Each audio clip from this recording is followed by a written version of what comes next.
Bastien Millot, bonjour à tous. Vous vous êtes demandé si la campagne présidentielle française passionnait les médias étrangers. Absolument Jean-Marc, en France, ceux qui suivent la presse commencent à être pressés d'en finir avec la présidentielle. Entre commentaires et sondages, cela fait plusieurs mois que l'on vit sous perf, voire même pour certains sous contre-perf. Bref, après les 2 dimanches de vote qui nous attendent, les lundis rimeront sans doute avec l'indigestion.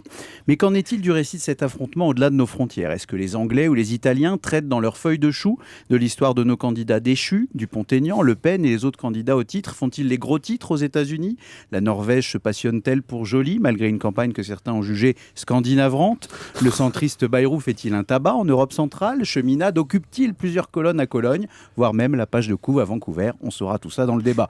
Vu de certains pays étrangers, les candidats qui représentent l'extrême gauche, comme Artaud, Poutou ou Mélenchon, sont presque considérés comme des extraterrestres. Et pourtant, n'étant pas moins de 3 sur 10 compétiteurs, ils sont carrément omniprésents. À lire les journaux étrangers, cela fait partie du folklore politique hexagonal. Cerise sur le gâteau, parmi les électeurs aisés qui passent leur temps en vacances au soleil, certains votent ouvertement anticapitalistes. Vu d'ailleurs, c'est un peu les bronzés fondus Trotsky.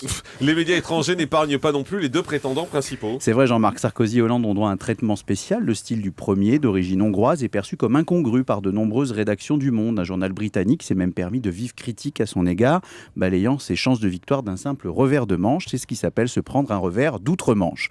Quant au candidat du parti à la rose, qui a le pays de la tulipe en guise d'homonyme, sa bonne mine ne revient pas partout. Certains journaux allemands l'ont même rebaptisé caramel pudding, ce qui en termes d'image le dessert, évidemment. Le dessert, bien Bref, sûr. Oui. vous avez capté. Ouais. Bref, comme le veut la tradition, les politiciens français ne gagnent pas à la traduction. En France, le débat est polarisé, mais ailleurs, ils sont devenus un peu la risée. Pour affirmer aussitôt son autorité, il faudra donc que le président intronisé au soir du 6 mai montre qu'il a du répondant face à tous les correspondants. Merci beaucoup, Bastien Millot.